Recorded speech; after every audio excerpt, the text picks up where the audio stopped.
Hello दोस्तों, मैं हूं अभिषेक और आज हम बात करेंगे माइक्रोमैक्स के रीसेंट अनाउंसमेंट्स के बारे में।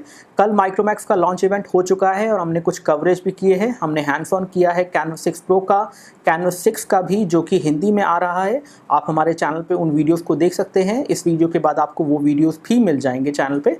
तो बात करते हैं कि माइक्रोमैक्स ने किस तरह की नई स्ट्रैटेजी अब लाने की कोशिश की है। साथ ही साथ उन्होंने नया लोगो लॉन्च किया है और 15 नए डिवाइसेस का अनाउंसमेंट किया है, जिसमें से 2 डिवाइसेस जो कि कैनवस 6 और कैनवस 6 प्रो हैं, इन दोनों का लॉन्च भी कर दिया है।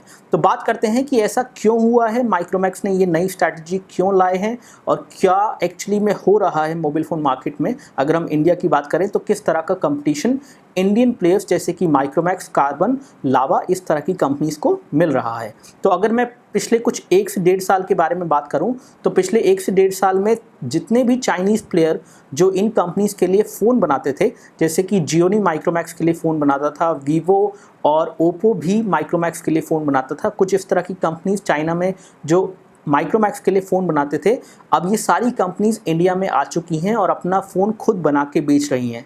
इसका मतलब है कि ये OEM बिज़नेस जो उन कंपनीज़ का था वो ऑलमोस्ट फिनिश हो चुका है इन कंपनीज़ के साथ। तो कोई भी इंडियन कंपनीज़ जो हैं अब उन फ़ोन कंपनीज़ से अपने फ़ोन नहीं बनवा रहे हैं, लेकिन फिर भी चाइना में बहुत सारे OEM हैं जिनसे वो अपने फ़ोन बनवा सकते हैं। और अभी भी कुछ इस तरह से हो रहा है कि माइक्रोमैक्स, कार्बन, लावा, इस तरह की कंपनीज़ चाइना के OEM पार्टनर्स के साथ मिलकर अपने फ़ोन उनकी फैक्ट्री में बनवाते हैं।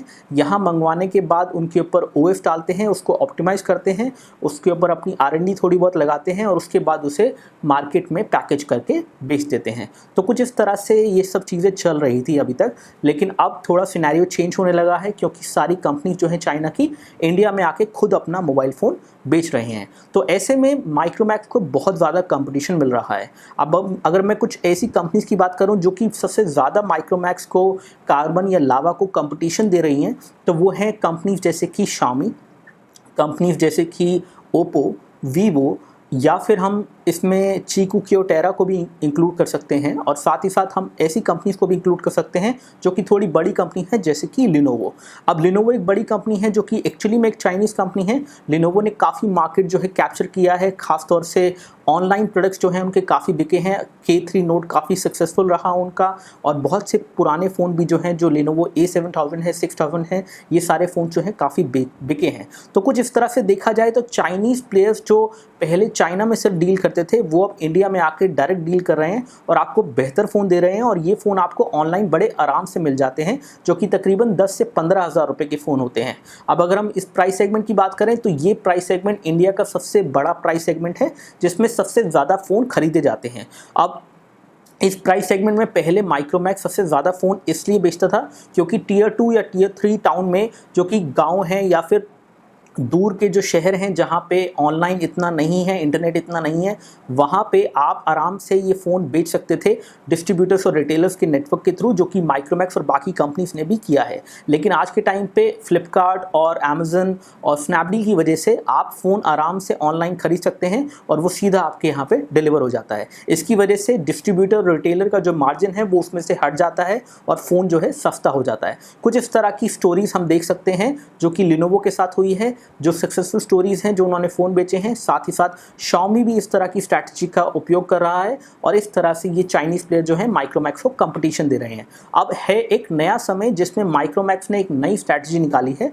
जिसके तहत एक नया लोगो उनका है और साथ ही साथ नए डिवाइसेस हैं। इन सभी डिवाइसेस में सॉफ्टवेयर कुछ सिमिलर सा रहेगा, बिल्कुल सेम सा रहेगा, और अब वो फोकस करेंगे सॉफ्टवेयर के ऊपर, जो कि एक अच्छी बात है क्योंकि हार्डवेयर आज के टाइम पे जितने भी आपके मोबाइल फ़ोन प्लेयर्स हैं सभी के पास है। सभी के पास ऑक्टा कोर CPU भी है, सभी के पास कॉर्निंग गोरिल्ला ग्लास भी है, सभी के पास 2.5D कर्व ग्लास भी है।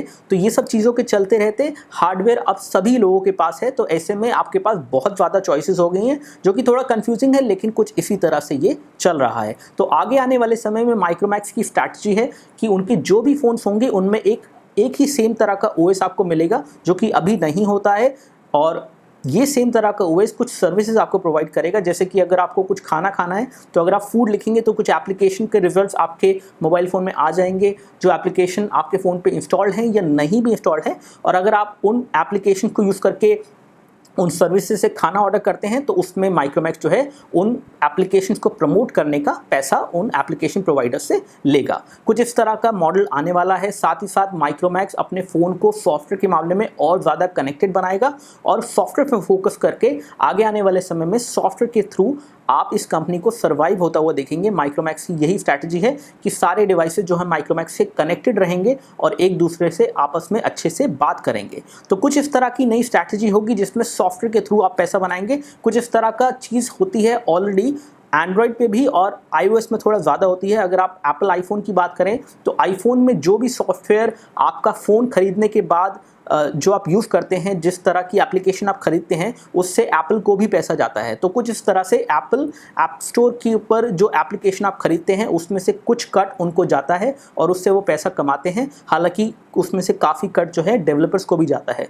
तो ये कुछ इस तरह का मॉडल है जिसके ऊपर अब माइक्रोमैक्स फोकस कर रहा है। इंडिया की पहली कंपनी है जिसने ऐसा कुछ कहा है, तो देखते हैं कि वो क्या करते हैं। साथ ही साथ उन्होंने ये भी अनाउंसमेंट किया है कि वो अपना नया ऑपरेटिंग सिस्टम लेके आएंगे। अब नया ऑपरेटिंग सिस्टम होगा तो उसका कुछ नाम होगा, उसमें कुछ सर्विसेज होंगी और उसको वो ज़्यादातर स्टॉक एंड्रॉयड ही रखेंगे, ऐसा उन्होंने कहा है, ताकि वो लैग ही ना हो। लेकिन उसमें आपको कुछ प्री इंस्टॉल्ड एप्लीकेशन मिलेंगी जिनको आप ब्लॉटवेयर भी कह सकते हैं, लेकिन कुछ इसी तरह की उनकी स्ट्रैटेजी है। तो समय बदल रहा है और कंपनीज भी बदल रही हैं और माइक्रोमैक्स उसका पहला एग्जाम्पल है। साथ ही साथ माइक्रोमैक्स LED टीवीज़ में काफ़ी इन्वेस्ट कर रहा है जिससे वो LED टीवीज़ के अपने डिवीजन को और प्रमोट करे और कुछ इसी तरह की अप्रोच आप कार्बन और लावा को करते हुए भी देखेंगे कुछ समय में।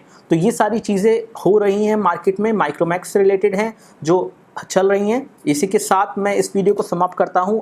आई होप कि आपको समझ में आया होगा कि माइक्रोमैक्स एक्चुअली में क्या कर रहा है और उससे आपको क्या फ़ायदा होने वाला है। बहुत बहुत शुक्रिया इस वीडियो को देखने के लिए।